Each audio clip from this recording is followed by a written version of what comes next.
Good afternoon, and welcome again to our Wednesday Word webinar. My name is Amy Gingrich, and I'm publisher and executive director at Menno Media, where we publish the quarterly adult Bible study curriculum. Our adult Bible study provides a study of the Bible every quarter from an Anabaptist perspective. And this Bible study is used by many Sunday school classes each year across the United States and Canada. Since churches have started meeting digitally in March with the onset of COVID-19, we've all been thinking about how to deliver additional helps to congregations at this time. And this webinar, plus our adaptive church webinar series that we're offering for pastors and congregational leaders, has grown out of that thinking. And today I am delighted to welcome all who have registered to attend and are joining us live, as well as welcome those who will be joining us later online. The adult Bible study this quarter focuses on the many faces of wisdom. God is experienced as wisdom in both the Hebrew Scriptures and the New Testament. During this study, we will be exploring the many facets of wisdom as found in the book of Proverbs, the Gospels, and the letter of James. In June, we are looking specifically at the nature of God's wisdom as understood in the book of Proverbs. Today, we're going to be talking about the second session in the study. So if you have your study, we invite you to follow along. Our webinar is being recorded and it will be available later online after we editing to the file. Please utilize comments and questions function of the webinar. We do want to take your comments. We want to consider your questions in our conversation today. And we'll take time for your questions at the end. I'm delighted today to introduce our conversationalists. We have three people who have joined us today. We have Gordon Matties, the writer of the summer series.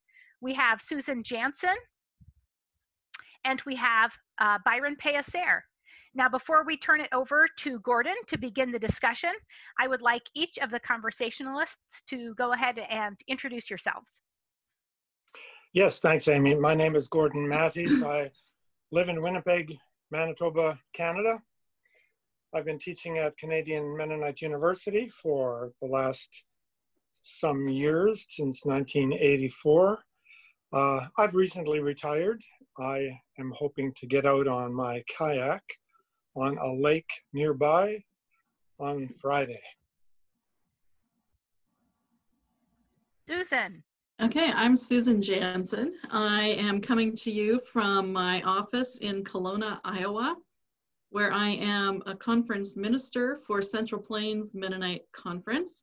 My exact title is Conference Minister for Ministerial Leadership, which means in my work, I work with pastoral searches. I work with congregations who are evaluating pastors.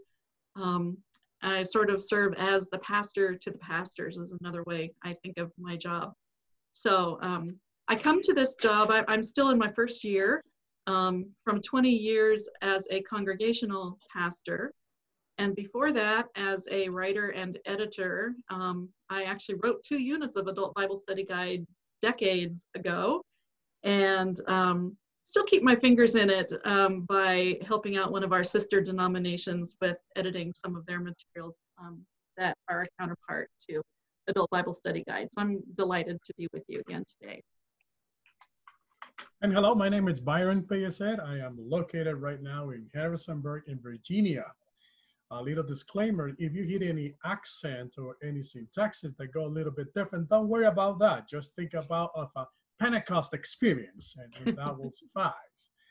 I'm an ordained minister within the Mennonite Church in USA. I have done ministry and served the church in several and different ways, from church planting, lead pastor, leadership development, associate conference minister, and so on. I've written a couple of modules for Hispanic ministries as well. And I'm delighted to be here and appreciate the invitation for this conversation. Looking forward to that. Gordon, we turn it back to you. Yes, thank you very much. It's good to be with you all again this week as we continue our exploration of wisdom in Proverbs. Now, you need to know that I wrote this guide in 2018 in the fall. So it seems like a long time ago. It seems as though a lot has changed since the fall of 2018. Now, if wisdom is about discernment, as we were talking about last week, then we've got a lot of work to do before we can chart our path in these disorienting times. Maybe a little bit more disorienting than when I wrote the guide.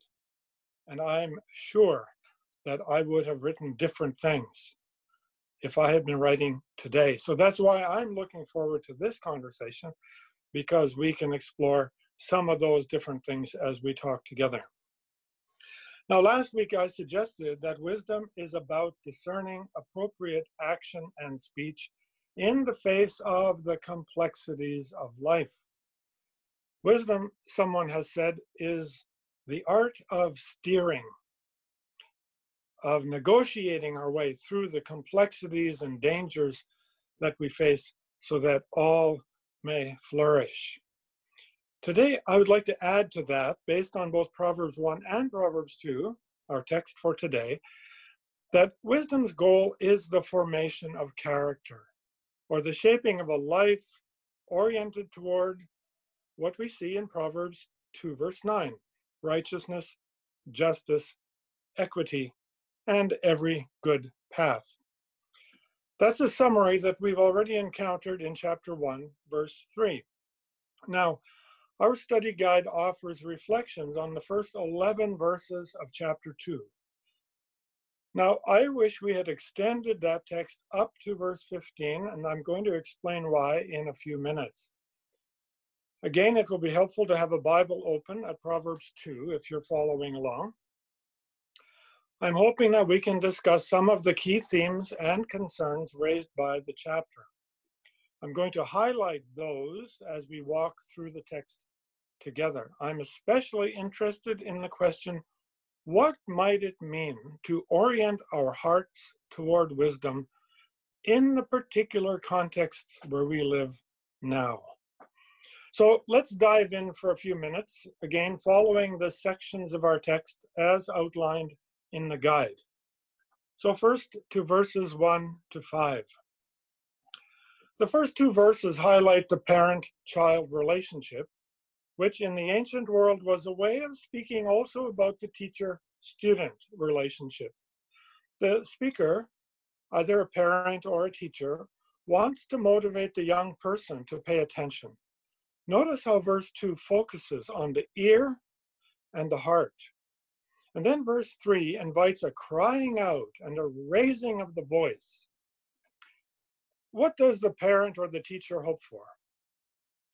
For diligent attention to wisdom, instruction, and insight. The ear takes in the instruction and the heart processes it. The heart in Hebrew is the seat of the will, the place of discernment, a guide for action. That's why sometimes the NIV translation translates it as mind, because in the West we think of the mind as the place of discernment. But for the Hebrew language, it's the heart that is understood as the place of discernment and the seat of the will. So then the voice articulates what one desires. The ear hears and the voice articulates. Both the ear and the voice are important in the acquisition of wisdom. I wonder, how might we reframe that focus on the ear and the voice in our context today? I've heard a lot lately about listening. Many of us, people like myself, need to be listening. What should we be listening for? And then the voice. What needs to be said today in the quest for wisdom? So now, the first two verses then raise profound questions about parenting, about teaching, and about the purpose of education, more generally. We don't know how Joseph, one of the characters in the book of Genesis, was educated, but it's quite amazing that in the royal court of Egypt, Pharaoh says, "There is no one so discerning and wise as you." we will want to talk about what it means to educate for wisdom and to lead with wisdom today. I think a lot of us are thinking about our leaders and are wondering where the wisdom lies. That's what we're looking for. Now then, let's move to the sequence of verses in 3 to 5. Verses 3 to 5. Notice the double if in verses 3 and 4, followed by the word then in verse 5. I should also point out that verse 9 continues with another then. So we have two if statements in verses 3 and 4, and two then statements in verses 5 and 9. In between those if-then statements, between verses 5 and 9, we have verses 6 to 8. Verses 6 to 8 seem to be an interruption that begins with the word for.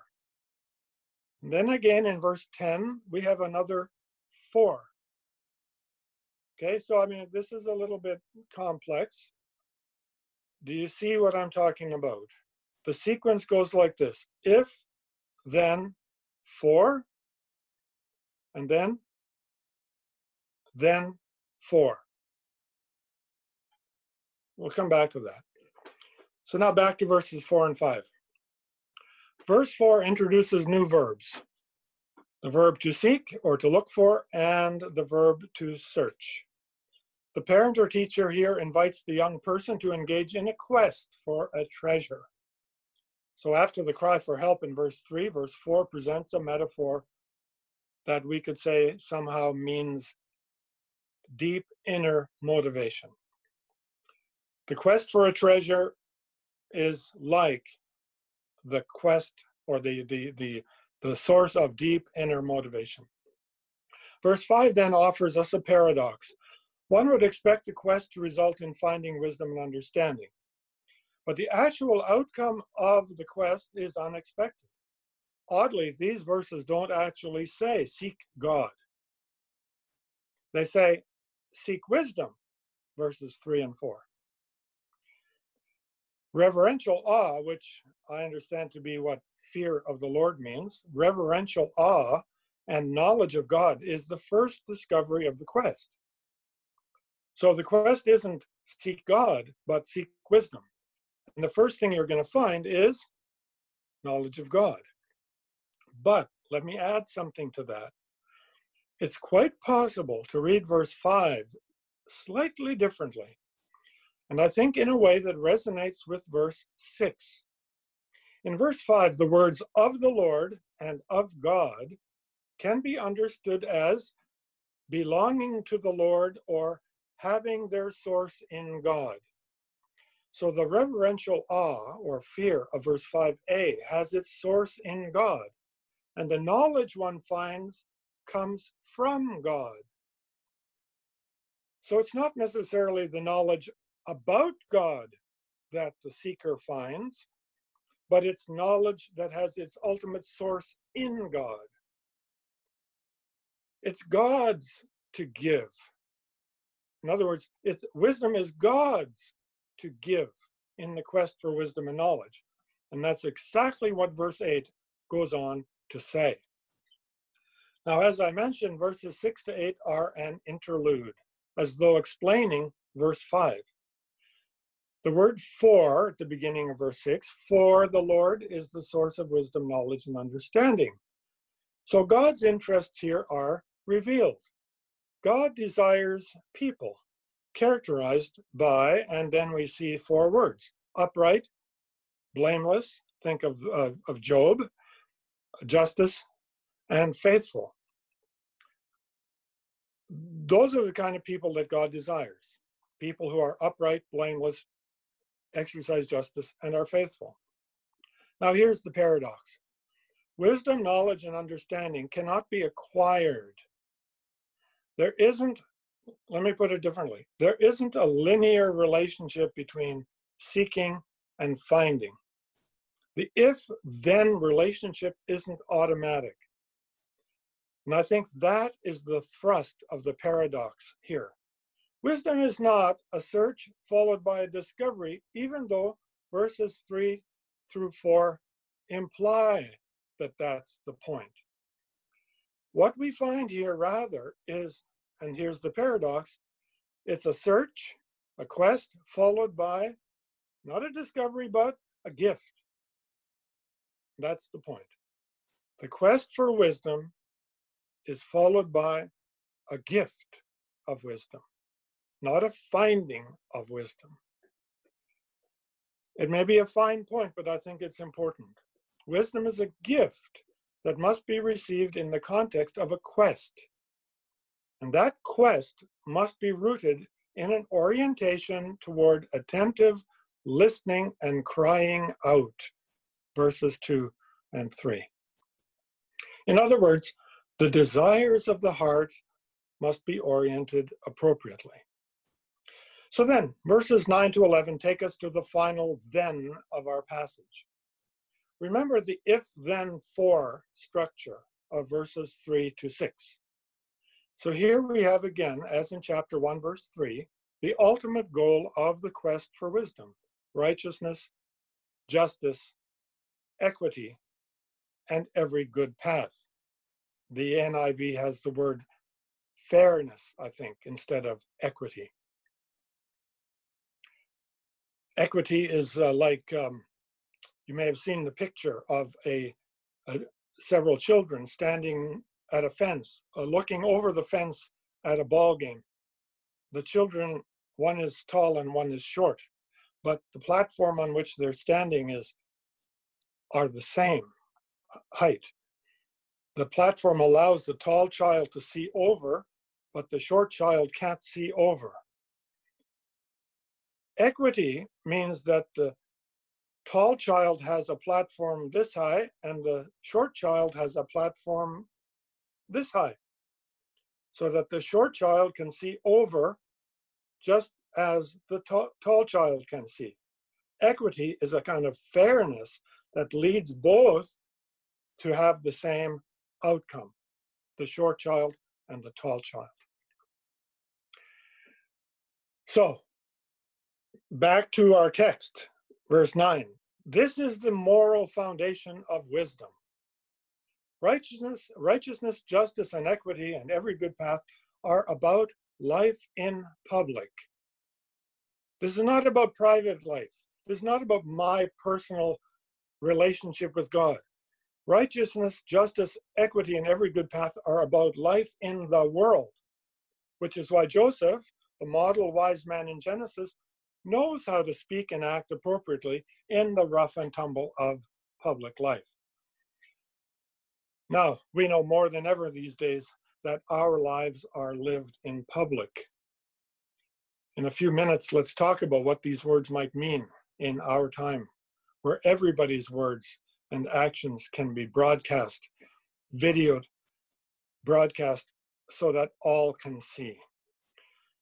Now, here's another hint at the paradox of wisdom. In verse 5, wisdom follows the quest. Now, in verses 10 and 11, the subject of the sentences changes. Now, the actors in the scene are wisdom, knowledge, discretion or prudence, and understanding.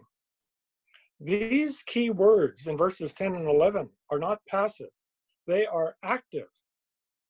Nor are they something the young person possesses. Rather, the word for at the beginning of verse 10, these words, because of the word for, these words represent the way the young person is empowered for action, to do righteousness, justice, and equity. Wisdom, knowledge, discretion, and understanding will guard the recipient of wisdom.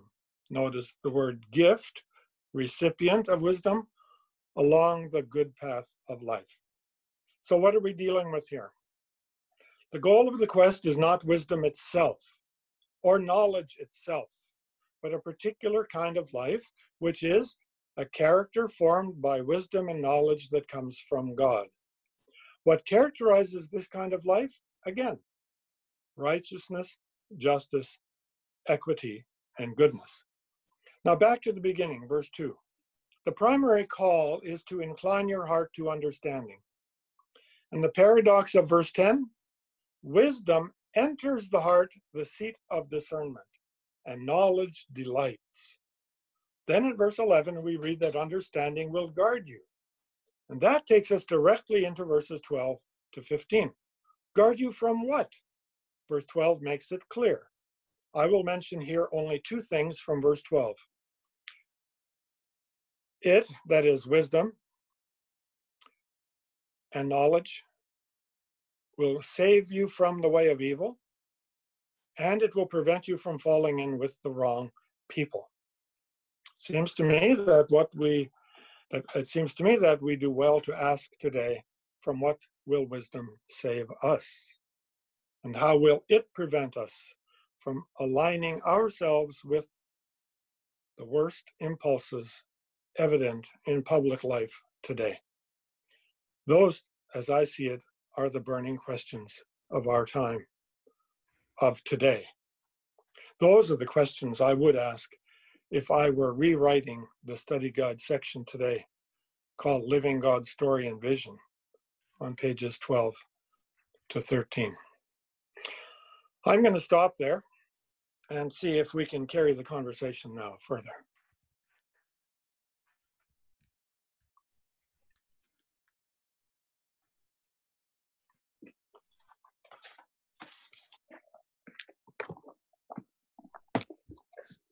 So we're looking to our panelists.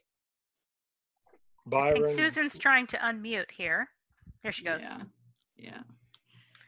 Yeah, so I could listen to you a lot longer, Gordon, because you impart such wisdom, I think. But just a lot of things rattling around in my brain. Yeah, I'll just throw a couple of them out there and we can decide if any of these are what we want to talk about. But you asked, or you talked about the goal of all this training and wisdom to be the fear of the Lord, to become upright and blameless and just, and what does it mean in our time? I mean, the two things that of course are the context for now are the pandemic, and everything that has meant for us, and the last 2 weeks since the killing of George Floyd with the racism and systemic violence of police, and I'm just struck by how much crying out for wisdom there has been during this time. And for myself as a person who has white skin, and who is moving towards the older generations, it's I feel like it's more like it's incumbent on me to listen to the cries, but I think it's also like, it's hard to discern sometimes what should a person listen to, what should a person pay attention to, which is the voice of wisdom and which is a different voice, and how do we discern that? And so that's both for the current context, but then it also takes me to, wow, the importance of the job of training up children. As a pastor, I love child dedications, and I was impressed by how seriously the congregation I served took their vows, the promises they made to the parents and to the child at that time. But I wonder, in the living out of some of this, what does it actually mean to us? And I don't have a lot to share about, I hear a lot of noise sometimes, but it's hard to know how to sort it out. So I guess that's kind of one of the, I threw out a couple of different things there, but I don't know if any of the rest of you have have wisdom to impart in that, like how to sort out. I mean, I think we get clues from this passage, right? We get clues to, if the outcome of something is justice, that's probably wise, right? If it's something else, maybe it's not, but I don't know. That's kind of where I'm coming from. What you said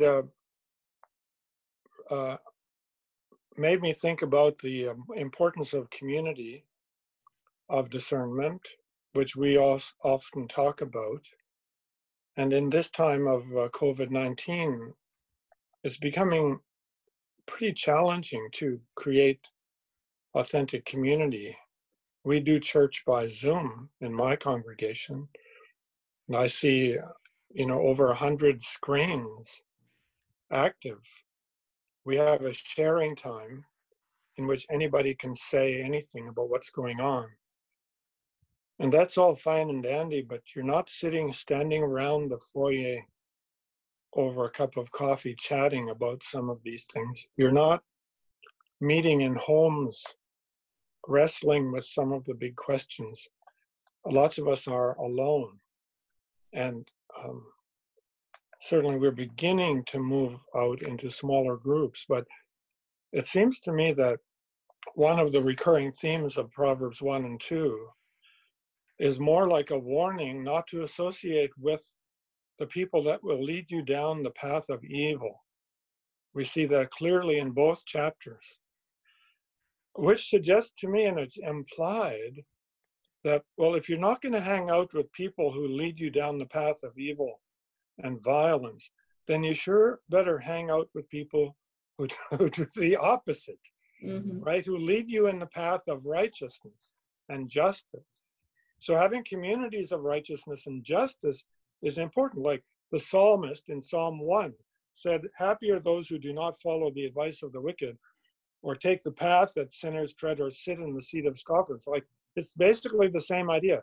Don't hang around with those people, but hang out with the people who are immersed in this alternative way of life, the way of wisdom, the way of justice, the way of equity, the way in which the weak and the marginalized are given a voice, and you listen to them and you act in keeping with what they need.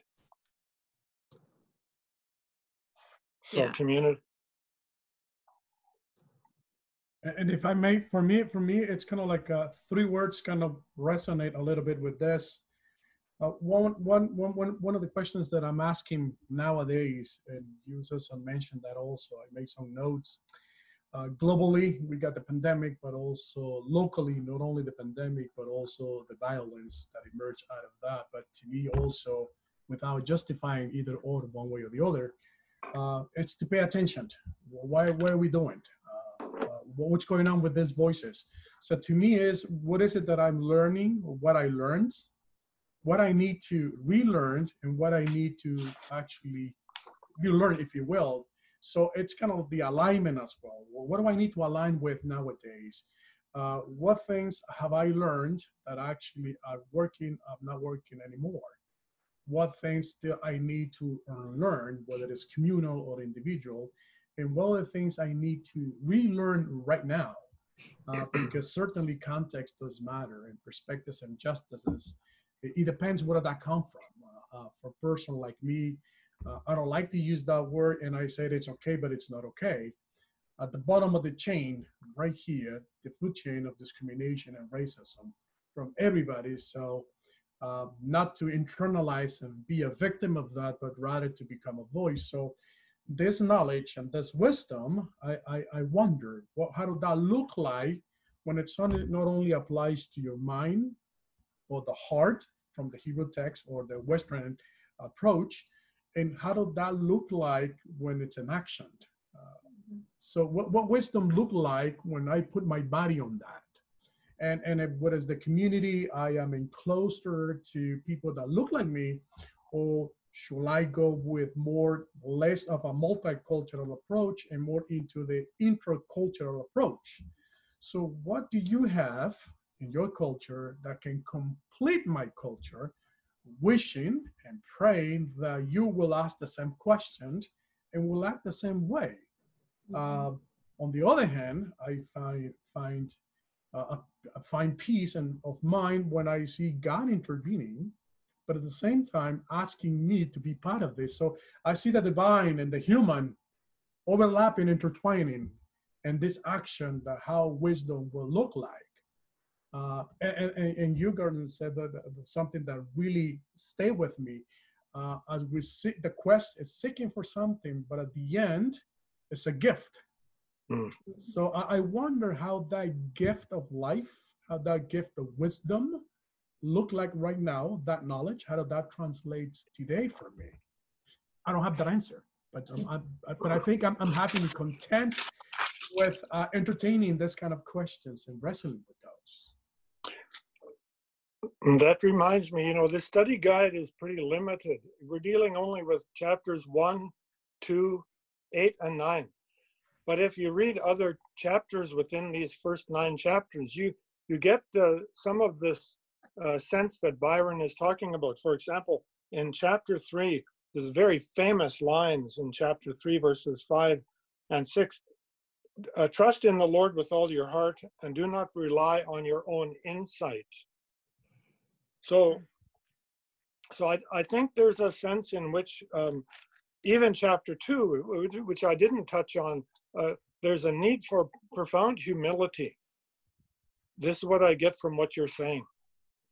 Humility and vulnerability that suggests that which is actually the point of the quest. Why would I engage in the quest if I had enough wisdom, knowledge, understanding, discernment already? So to acknowledge, like verse 3 and 4 say, to cry out means that I don't have it yet.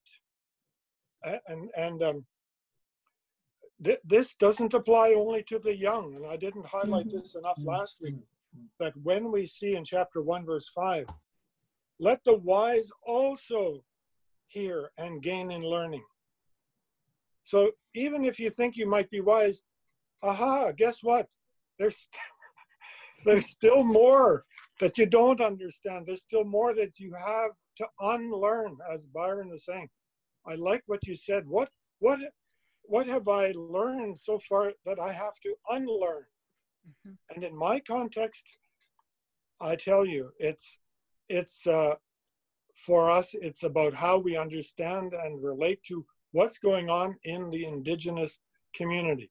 This is nothing to say against the Black Lives Matter, the importance of what's going on. We had 20,000 people at a demonstration on Friday at our provincial legislative building. The largest demonstration, I think, in history in Winnipeg, approximately. So that's about listening and about demanding justice. I saw a number of Indigenous people there carrying signs that said, I hear you. Do you see me? It's complicated. And yet to say that is not to diminish the importance of what Byron is talking about here. Well, I think it also just goes to show that in different times and places, the justice that is needed is not always the same. I mean, it's right. Justice is justice, but the context is different, right? And so, I too like that, the unlearning, but I think, part of this quest for wisdom means that we have to be willing to make ourselves uncomfortable, to step outside our comfort zones, to lay aside what we thought we knew in order to learn something new, and to be open to, perhaps wisdom comes to us in the voices we don't expect it to come in, or in the manner we don't always expect it to come in. I mean, you know, there's a lot that makes me uncomfortable when I go out to a march or a protest, and you know, I need to do much more of that. But it's, or when you put yourself out there in some way to become acquainted with the life experience of someone whose experiences have been different from yours, but you have to be open to that. And so I really liked what you said, Gordon, in your introduction about the process being as important as the outcome, in a sense, or the process that you know, doesn't necessarily result in discovery, but results in gift. And that, you know, sometimes that is where the wisdom comes, right? Is in that listening, that putting yourself out there, and you realize you've been given this gift, even if it doesn't always feel like a gift at the moment. And then begs the question, as we've been given that gift of wisdom, what are we going to do with that? As we engage with the resources, and we know that this is what it's supposed to be. My point right here is that what concrete actions are we going to take? What will be the next step besides getting the information and the knowledge? But how are we going to do this? We have the tendency, I have the tendency, maybe you do not, and maybe our viewers do not, to engage in conversations forever. And we're spinning around and spinning around and spinning around, mm-hmm. and 3 Christmas went by, and we missed the train. And I think so we need to bring the wisdom into that action. And I think for me, that's what the gift is. It's getting all the information that you have, processing that information. So between the process that is always a call and a challenge, which is hard for me, to the concrete actions. Well, how am I going to do that? I got friends that go, Byron, I understand you. I'm like, well, let me put it this way. You are a person of privilege and power. You can go back if you want. I don't have that choice. Can you do that? Can we see each other at eye level and treat each other the same way? Then it's a different story. That's what I meant also, things that we need to unlearn and move on. So for me, the process also, it's a call for concrete actions. Now, from my perspective, from my culture, hey, we made it. We made another boo-boo. We have, it's not the outcome we expected. Hey, we tried. Some other cultures go like, no, we have to have the right steps in order and the structure so we can move on. Kudos. I think everything is valid right here. We cannot dismiss because we speak from our own context, and that includes justice and righteousness. It's different. It doesn't mean one size fits all. So to me, again, it's that question of the wisdom. How does wisdom actually look like in different scenarios and for different phases of the church as well? Needless to say, it's society. I want to turn to a question from James, one of our viewers today, who asks about Anabaptist community discernment. And what we're talking about here is knowledge in God and wisdom. And how do we do some of that community discernment that we know we need to do when either it's hard right now because of COVID-19, as James noted, it's especially made hard due to the anger and antagonism in the broader culture as well. We really are living in polarized times. And what are some tips or some directions we can draw on as we think about how to do some community discernment around wisdom, other than do not rely on your own insight? Well, that's a question for a whole separate webinar that Amy could organize. But not to diminish this question here, but on the bookshelf behind me somewhere is a book called Difficult Conversations. There are all kinds of resources out there on how to have difficult conversations. And most of us, I think, have people, even within our own families, that we find ourselves disagreeing with. Both of us claim, both sides, if I can put it that way, claim wisdom. Both sides say, I've listened to this scientific evidence, I've listened to that scientific evidence. Then you have to ask, what is scientific evidence? You know, and it goes on like that. We had masks, the discussion. no masks, social distance, no social. I mean, you know, we're all having these kinds of conversations in our social circles, and those are different than theological conversations and community discernment. But being in isolation, I think, heightens some of that for us. Right, and should police have guns or should we defund the police? Mm-hmm. Well, if the police don't have guns, then what about the criminals who have guns? And the conversation is just very complicated. Mm-hmm. And it's not going to be solved by appealing simply, I'm not saying simply, but by appealing only to community discernment within the church. I think what we need is the best thinking and the best insight from everybody. This quest for wisdom, by the way, I think I mentioned it last week, is not limited to ancient Israel or to the church. Wisdom is international in scope and cross-cultural in its context. In the ancient world, in the world of the Bible, you had Egyptian wisdom, Mesopotamian wisdom. They were all seeking the same kind of thing. Certainly there were differences, but wisdom is a quest for the best way, you might say best practices. And so we ought perhaps to engage, to help the church engage in what are those arenas that are discussing best policing practices, and let's get our best people who know about this stuff to get into those conversations. The scientists who know the best things, the best practices.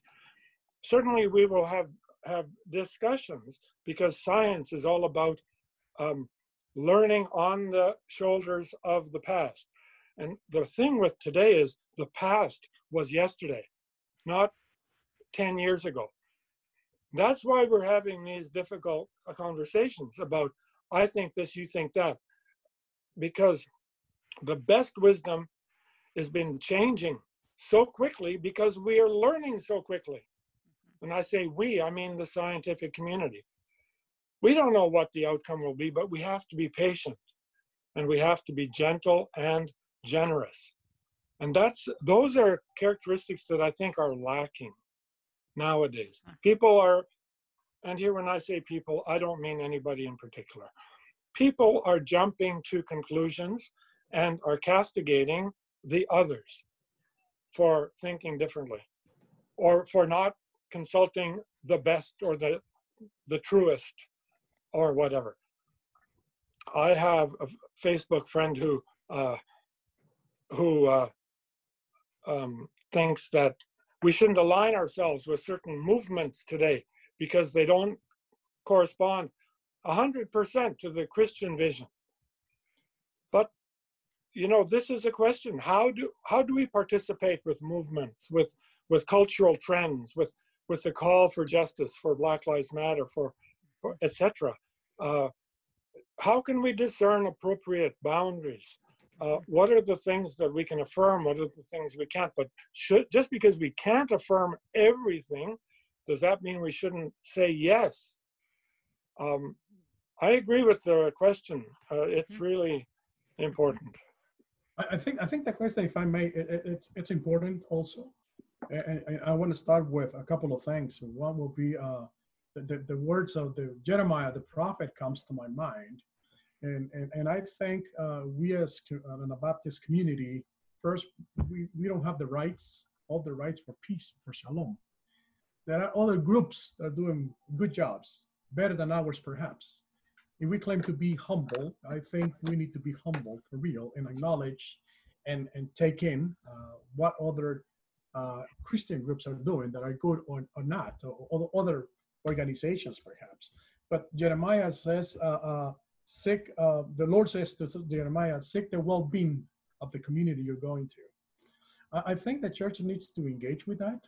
We as an Anabaptist community, we need to start with seeking the well-being of not only our denomination, area conferences and church, but the overall.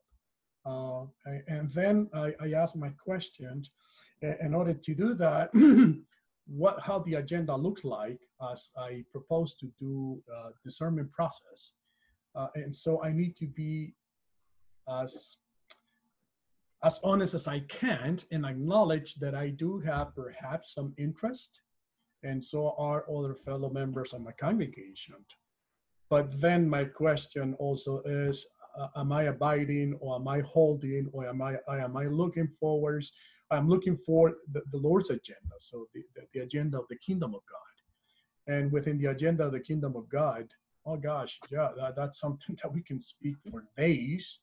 And I bet you 100% to 1, even political agendas and affiliations in our church, theological issues, we do have a lot of issues that we need to address. And as we engage in discernment processes for one issue or matter, whether in society or within the church, we're going to discover that we do have a lot of issues that we need to deal with it. And that's good. I think that's the gift of the wisdom. Now, is that painful?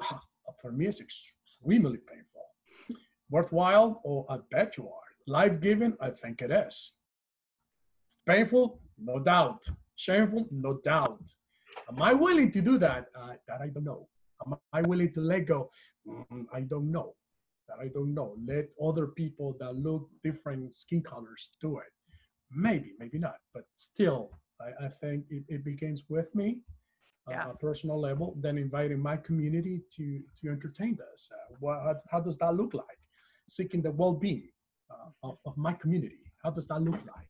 And then we're going to find that even programs are being people are being underserved or ignored and not being seen, even inside of the church, for political agendas or political theological issues also. So we need to be careful.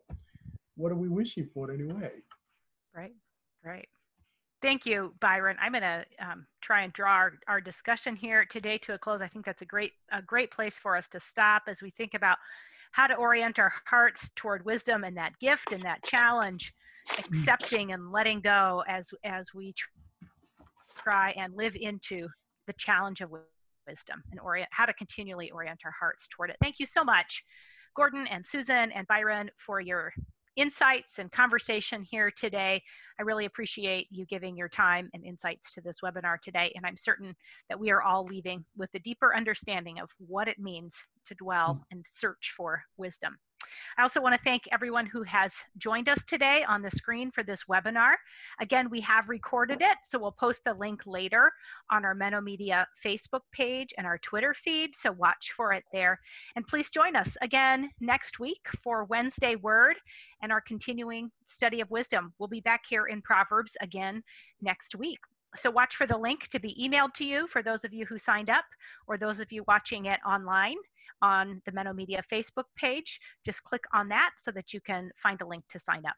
Until next time, thank you all for joining us. Have a good afternoon. Thank you. Bye-bye.